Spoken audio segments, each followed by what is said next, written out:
दोस्तों, क्या आप अक्सर थकान और सांस लेने में तकलीफ महसूस करते हैं? या कभी आपके दोस्तों ने आपसे कहा है कि आपकी त्वचा मुरझाई हुई सी लगती है?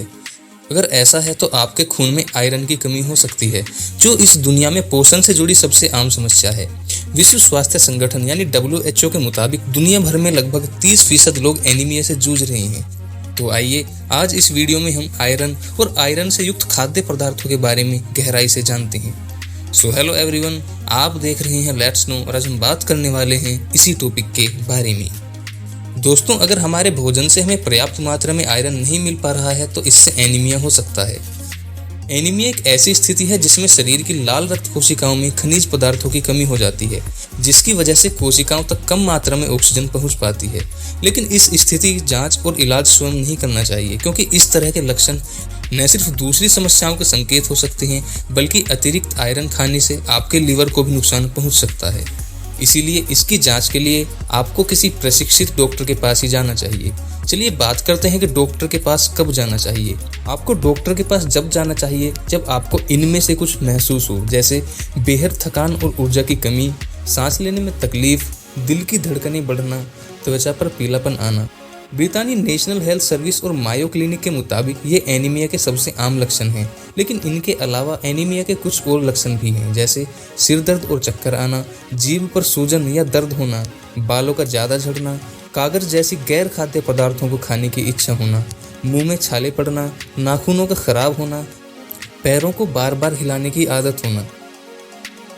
चलिए बात करते हैं कि एनीमिया होने की क्या क्या वजह हो सकती हैं।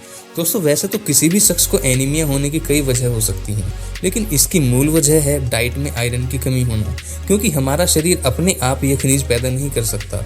लेकिन अगर आप चाहते हैं कि आपके शरीर में आयरन की कमी न हो और आयरन युक्त चीज़ें खाकर अपनी कमी की पूर्ति करना चाहते हैं, तो आपको ये समझना होगा कि आपका शरीर हर तरह का आयरन ग्रहण नहीं कर सकता। आयरन हेम और नॉन हेम दो प्रकार का होता है। हेम आयरन अंडे और मांस मछली से मिलता है, जिसे आसानी से हजम किया जा सकता है। इसके साथ ही गहरे हरे रंग वाली पत्तेदार सब्जियां जैसे पालक और दालों में भी आयरन पाया जाता है। लेकिन समस्या ये है कि ये नॉन हेम किस्म का आयरन होता है। इसका मतलब ये होता है कि आप सब्जियों से मिले आयरन को ज़्यादा हजम नहीं कर सकते। इसके साथ ही खनिज पदार्थों से युक्त ब्रेड और ब्रेकफास्ट सीरियल जैसे ओट्स आदि में भी आयरन होता है, लेकिन यह भी हजम करने वाले स्वरूप में नहीं होता।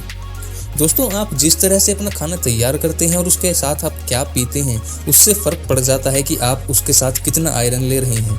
इसे समझने के लिए एक न्यूट्रिशन साइंटिस्ट पॉल शॉर्प ने किंग्स कॉलेज लंदन में इंसान की पाचन प्रक्रिया को समझने के लिए कुछ प्रयोग किए थे। इस टेस्ट में भोजन पचाने में शामिल एंजाइम्स के असर और इंटेस्टाइन की कोशिकाओं में होने वाले केमिकल रिएक्शन को दिखाया गया, ताकि ये पता लगाया जा सके कि शरीर कितना आयरन ग्रहण कर पाता है। पॉल शार्प ने अपने इस टेस्ट में दिखाया कि अगर आप नाश्ते के साथ संतरे का जूस लेंगे तो सिर्फ अनाज खाने की तुलना में आप अधिक आयरन ग्रहण करेंगे। ऑरेंज जूस में विटामिन सी होता है और इससे शरीर के लिए खाने के साथ आयरन लेना आसान हो जाता है।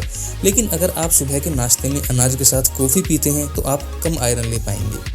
अब सवाल यह उठता है कि ऐसा क्यों होता है। पॉल शार्प कहते हैं, कॉफ़ी में पॉलीफेनोल्स नाम का एक केमिकल होता है। इससे आयरन की घुलनशीलता कम हो जाती है। इसीलिए अगर आप नाश्ते में संतुलित आहार ले रहे हैं तो उसके साथ एक छोटा ग्लास ऑरेंज जूस लेना या फिर संतरा खाना आयरन के लिहाज से फ़ायदेमंद रहेगा। अगर आप ऐसा करते हैं तो आपको नाश्ते के बाद कॉफ़ी लेने के लिए कम से कम 30 मिनट इंतज़ार करना चाहिए। दोस्तों, इसमें न्यूट्रिशन साइंटिस्ट से यह भी सवाल पूछा गया कि तब क्या होगा जब आप आयरन अधिक प्राकृतिक स्रोतों से ग्रहण कर रहे हों। पत्ता गोभी आयरन का एक अच्छा स्रोत है, लेकिन हमें समझ में आया कि गर्म करने से इसके आयरन में कमी आ सकती है। ऐसा इसलिए क्योंकि संतरे की तरह ही पत्ता गोभी में भी विटामिन सी अधिक मात्रा में होता है। अब जब आप इसे उबालते हैं तो विटामिन सी पानी में चला जाता है। इसलिए अगर आपको पूरा न्यूट्रिशन चाहिए तो इसे कच्चा या फिर स्टीम कर खाएं। आयरन और विटामिन सी से भरी दूसरी सब्जियों के साथ भी ऐसा ही करना चाहिए। लेकिन पालक इस मामले में अलग है। शार्प ने बताया कि उबालने से पालक 55% अधिक इस्तेमाल लायक आयरन रिलीज करता है।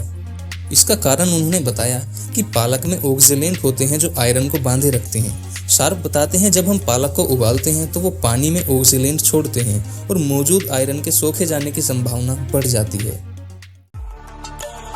तो बस दोस्तों, आज की वीडियो में यही था। अगर आपको वीडियो अच्छी लगी तो वीडियो को लाइक कर देना, चैनल को सब्सक्राइब करना बिल्कुल मत भूलना, और अगर आपका वीडियो से रिलेटेड कोई सवाल या फिर सुझाव हो तो हमें कमेंट करके जरूर बताइएगा। धन्यवाद।